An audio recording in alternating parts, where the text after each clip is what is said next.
Dear students, पिछले video में हम आपको 12 जो संविधान का है उसके बारे में डिस्कशन किए हैं, लेकिन उसके अनुच्छेद को जो आर्टिकल 264 से लेकर 301 तक भारतीय संविधान के भाग 12 में प्रावधान किया गया है, इसके बारे में किन किन दो अनुच्छेदों के बीच में इसे रखा गया है, इसके बारे में हम भली भांति समझाने के प्रयास करेंगे। तो चलिए देखते हैं कि भारतीय संविधान के भाग 12 में आर्टिकल 264 से लेकर आर्टिकल 300 के तक का क्या किया गया है, प्रावधान किया गया है। प्रावधान किया गया है। आर्टिकल 300 के तक का प्रावधान किया गया है। तो सबसे पहले हम देखेंगे कि किन किन अनुच्छेदों को किन विषय वस्तु के साथ जोड़कर हमको देखना होगा कि यह भाग 12 आपको आसानी से भली भांति आप लोग समझ जाए। तो चलिए देखते हैं कि आर्टिकल 264 से लेकर 267 के बीच में क्या प्रावधान किया गया है। तो 264 article number 1, article 264 to article 264 से लेकर 267 के बीच में 267 के अंतर्गत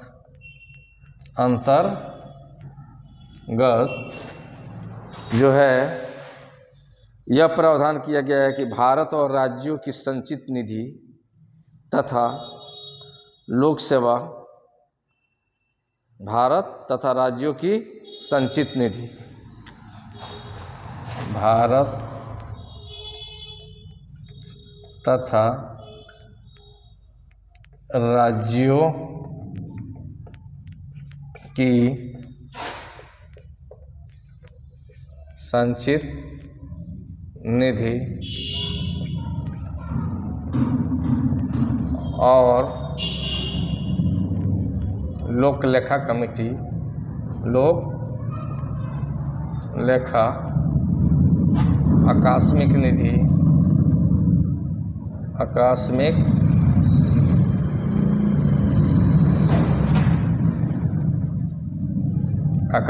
निधि, आकस्मिक निधि, लोक लेखा कमेटी, लोक लेखा कमेटी आकस्मिक निधि के संबंध में प्रावधान किया गया है। तो आप लोग जानने का यह प्रयास कीजिए जो आर्टिकल 264 से 267 के बीच में इस चीज़ को बताया गया है कि भारत का जो संचित निधि है जिससे सबका वेतन का भुगतान होता है केंद्र स्तर पर, सभी जैसे राष्ट्रपति हुए, राज्यपाल हुए, सुप्रीम कोर्ट के चीफ जस्टिस हुए, यानी जितने केंद्रीय कार्यपालिका एग्जीक्यूटिव हेड है और जितने कर्मचारी है, सबका जो वेतन का प्रावधान, वेतन जो दिया जाता है वो भारत के संचित निधि से ही दिया जाता है। तो उसका जो है किस अनुच्छेद में व्याख्या किया गया है, तो इस चीज़ को भली भांति आप लोग इसके अंतर्गत पढ़िएगा और आगे जाके हम आपको आसान ढंग से इस चीज़ पर हम डिस्कशन करेंगे और पढ़ाएंगे।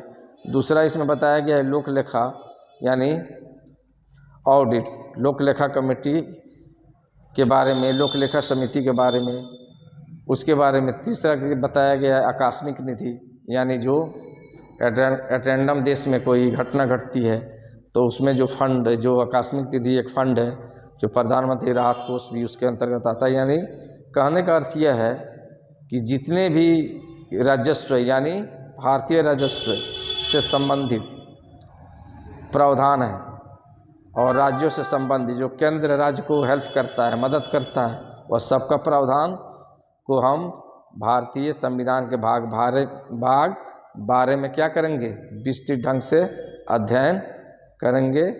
तो आप इसके बारे में यहाँ तक फिलहाल इतना ही जानिए कि शामिल है। और उसके बाद बढ़िया आर्टिकल 268 से 297 के बीच संघ तथा राज्यों के बीच क्या है, राजस्व का बंटवारा किया गया है। यानी कहने का अर्थ है कि जो राज्य पिछड़ा है उसको आगे बढ़ाना है, डेवलप करना है, तो केंद्रीय मदद दी जाती है, सेंट्रल गवर्नमेंट उसको मदद करता है। तो इसका प्रावधान आर्टिकल किस में किया गया है, 268 से लेकर 297 के बीच में इसका प्रावधान किया गया है। तो इसको आप लोग नोट कर लीजिए कि आर्टिकल 268 से 297 के बीच, आर्टिकल 268 से 297 के बीच केंद्र और राज्यों के बीच, केंद्र और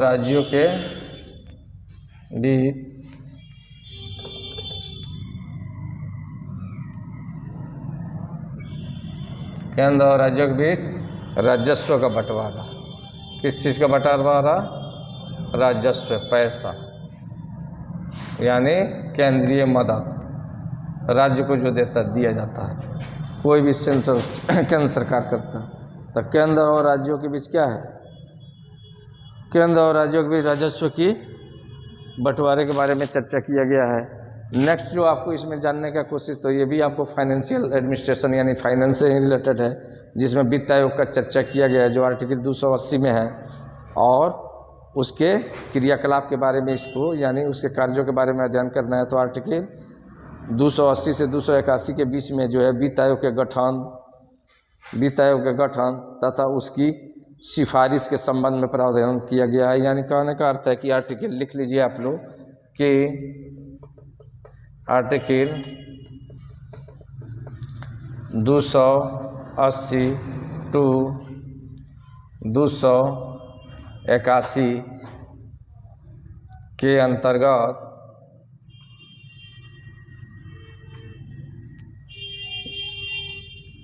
वित्त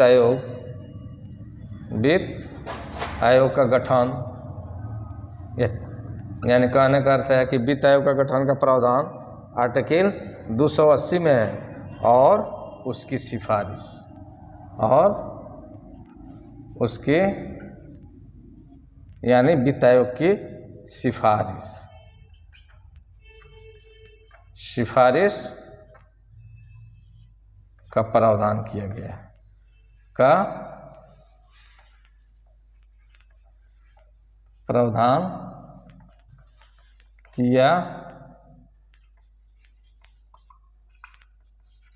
गया है। ओके, इस चीज़ को भली बात आप लोग समझ गए होंगे।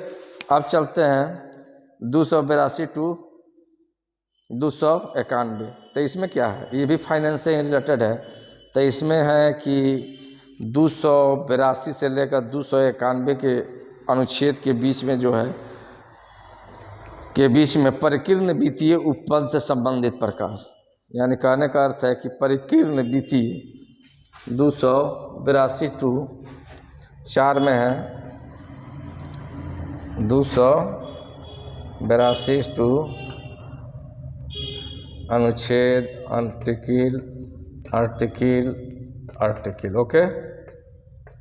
282 टू 291 कितना है, 291। इसमें इस अनुच्छेद के अंतर्गत इस अनुच्छेदों के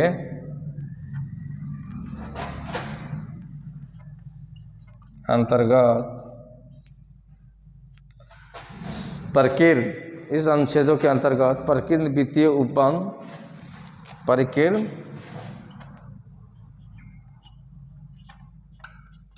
प्रकीर्ण द्वितीय प्रकीर्ण द्वितीय उपबंध का प्रावधान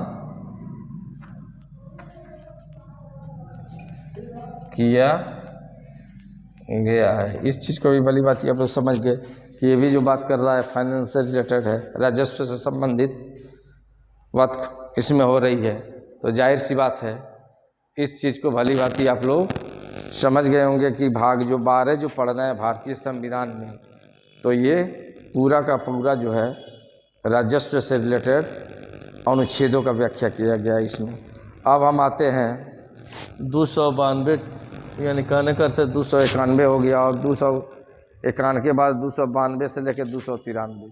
तो 292 से लेकर 293 अनुच्छेद के बीच जो है किस चीज़ का प्रावधान किया गया है, इस चीज़ को भी भली भांति आप लोग समझिए कि भारत तथा राज्यों द्वारा, यानी भारत तथा राज्यों द्वारा जो उधार पैसा लिया जाता है, कहने का अर्थ यह है कि कोई भी राज्य सरकार भारत सरकार से हेल्प के रूप में उधार यानी हेल्प के रूप में पैसा लेता है अपने विकास के लिए, तो जाहिर सी बात है इसका प्रावधान किया गया है। यानी कहने का अर्थ है कि केंद्र सरकार राज्य सरकार को पैसा अगर देता है विकसित होने के लिए, उसको डेवलप करने के लिए, किसी भी एरिया को, किसी भी क्षेत्र को, अगर किसी भी राज्य को विकास करना है तो वह केंद्र सरकार से मदद मांगता है, और मदद मांगता है तो विकास करने के लिए मांगता है उस राज्य के।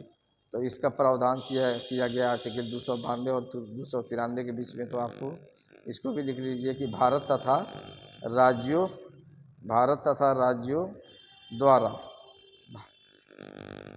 Bharat article 292 to 293 article 292 to 293 के द्वारा भारत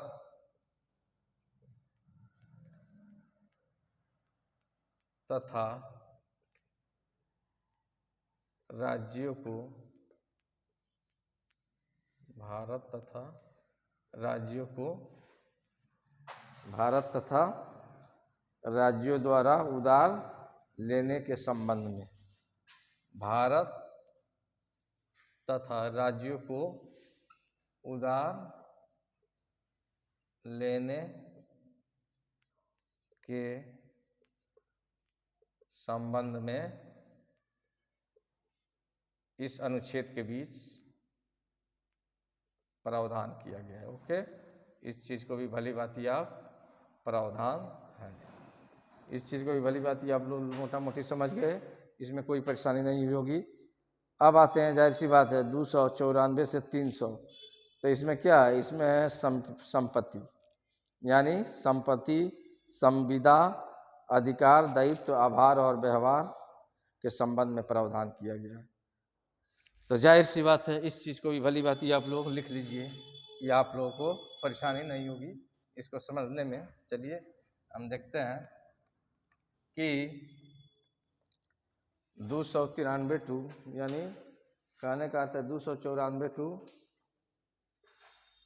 300, आर्टिकल 294 टू 300 में किस विषय वस्तु को रखा गया, तो इस पर फोकस करने के पहले जो है ना हमारे मौलिक अधिकार में क्या था, संपत्ति का अधिकार था, और संपत्ति का अधिकार को हटा दिया गया और उसको क्या बना दिया गया, उसको विधिक अधिकार बना दिया गया। तो जाहिर सी बात है इस चीज़ को आप लोग जानिए कि इसका जो है इसमें किस चीज़ का प्रावधान है 294 टू 300 के अंतर्गत। तो इसमें जो है इस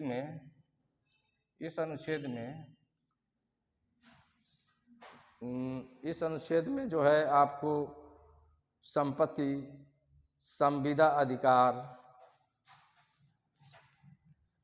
संपत्ति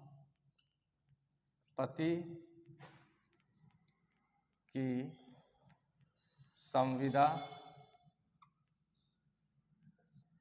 संपत्ति की संविदा अधिकार। ओके, यानी कहने का संपत्ति की संविदा का अधिकार,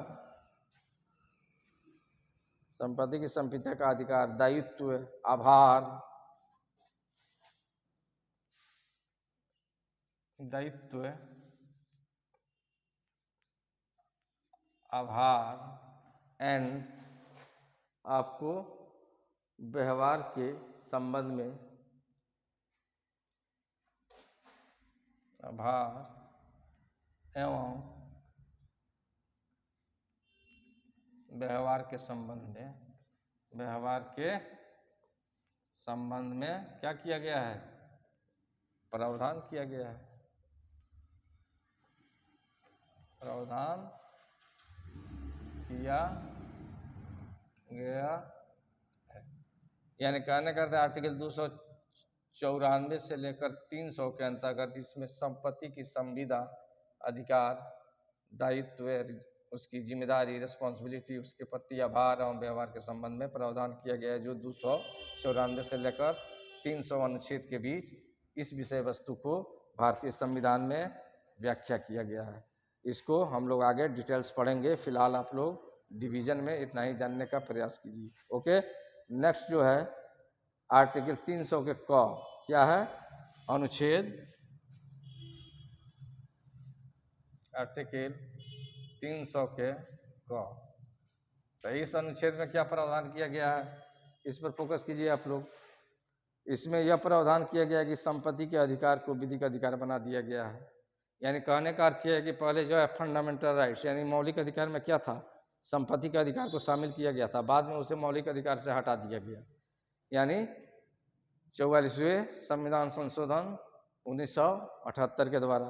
तो जाहिर सी बात है इस चीज़ को, यानी कहने का मेरा अर्थ यह है कि आप यह जानने का प्रयास कीजिए कि संपत्ति के अधिकार को विधिक अधिकार किस अनुच्छेद के द्वारा बनाया गया है।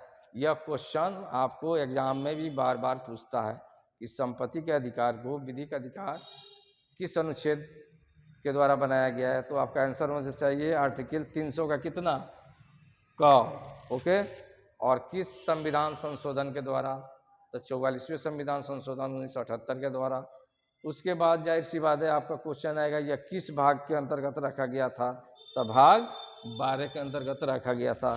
तो इस चीज़ को भली बात आप लोग समझ गए होंगे, इसमें कोई परेशानी नहीं हुई होगी। ओके, तो चलिए इसको हम लिख भी देते हैं कि आर्टिकल 300 क के द्वारा, आर्टिकल 300 के क के द्वारा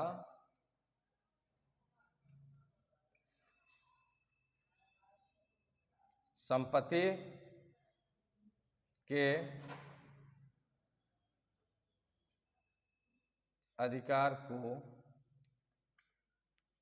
क्या कर दिया गया, विधिक अधिकार बना दिया गया। ओके, इस चीज़ को भली बात आप लोग लिख लिए और इस कंटेंट को 12वां भाग के कंटेंट को समझ भी गए। नेक्स्ट जो वीडियो है, नेक्स्ट वीडियो में हम 14-15 की चर्चा करेंगे और इसी तरह धीरे धीरे आपका सभी यानी 25 भाग का जो है आर्टिकल सहित एनालिसिस करके हम आपको समझाएंगे और उसके बाद जो है सभी विषय वस्तु पर डिटेल्स हम आपको बताएंगे। चलिए नेक्स्ट वीडियो में फिर हम मिलते हैं। अगर वीडियो अच्छा लगे तो इसको लाइक कर लीजिए, सब्सक्राइब कीजिए और कमेंट भी कीजिए। Okay, thanks.